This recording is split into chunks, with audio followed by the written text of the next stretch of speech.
The question over here is which of the following factors affect the solubility of the gaseous solute? Which of the following factors affect the solubility of the gaseous solute in the fixed volume of liquid solvent? Nature of solute, temperature, pressure. Option हमें यहाँ given है 1 2 3 and 4. तो यहाँ मैं simple साफ सीधी बात स्पष्ट वे में कहना चाहती हूँ कि solubility of gaseous solute in the fixed volume of liquid solvent it always depends upon the nature of solute. ठीक है, but also it depends upon the pressure. कब? At constant temperature. And it also depends on temperature. कब? At constant pressure. At constant pressure.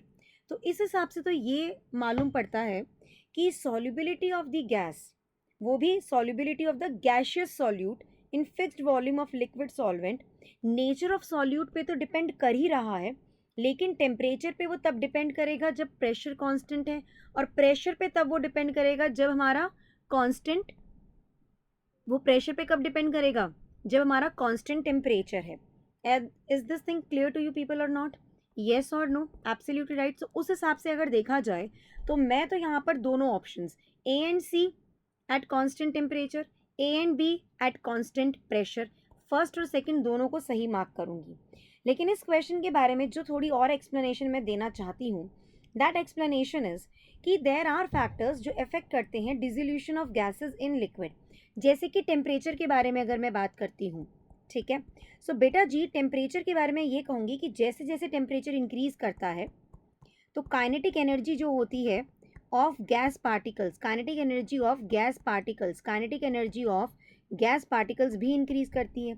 Now due to increase in the kinetic energy of the gaseous particles they can easily escape. और अगर वो escape हो गए, इसका मतलब it results in a low concentrations of the gases in the liquid. अगर kinetic energy of the gas particles high है, इसका मतलब हमारे जो गैस के पार्टिकल्स हैं वो इजीली रिलीज हो जाएंगे, इजीली एस्केप हो जाएंगे, which results in the lower concentrations of the gases in the liquid. So come temperature जो है, लोअर टेम्परेचर जो होता है वो फेवर करता है dissolution of the gases in liquid, याद रखना.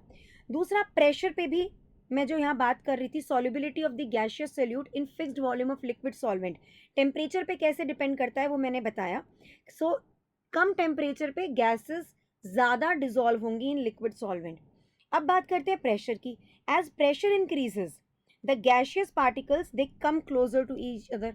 अगर मैं प्रेशर के बारे में बात कर रही हूँ तो मैं ये कहूँगी कि जैसे प्रेशर इंक्रीज करता है, ठीक है, सो गैशियस पार्टिकल्स जो होते हैं, गैशियस पार्टिकल्स जो होते हैं come closer to each other, gaseous particles come closer to each other. अगर ये एक दूसरे के काफ़ी ज़्यादा पास में आ जाएंगे, इसका मतलब कोलिजन इंक्रीज हो जाएगा, which means that there is increase in the collision frequency. So due to the increase in the collision frequency, solubility of the gas in liquid increases.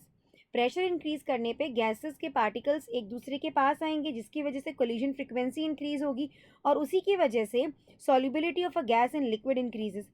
इसीलिए हायर प्रेशर कंडीशन पे gases ज़्यादा soluble होती हैं, किसमें? Liquid solvent के अंदर. बात करती हूँ नेचर ऑफ सॉल्यूट की. सो जितना ज़्यादा सॉल्यूट सॉल्वेंट का इंटरेक्शन होगा, अगर मैं यहाँ बात कर रही हूँ नेचर ऑफ सॉल्यूट के बारे में, येस, नेचर ऑफ सॉल्यूट पे भी डिपेंड करता है solubility of the gas in the liquid solvent. तो यहाँ पर मैं कहना चाहूँगी the higher the solute solvent interaction, the higher the solute solvent interaction, clear, the more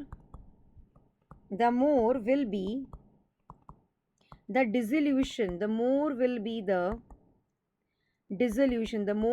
the dissolution of the solute. Clear है?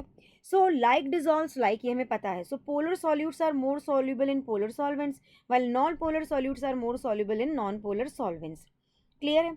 याद रखना, जब टेम्परेचर इज कांस्टेंट, जब टेम्परेचर को कांस्टेंट रखते हैं हम, तो solubility of the gas in liquid जो होता है वो डिपेंड करता है प्रेशर पे और नेचर ऑफ सॉल्यूट पे.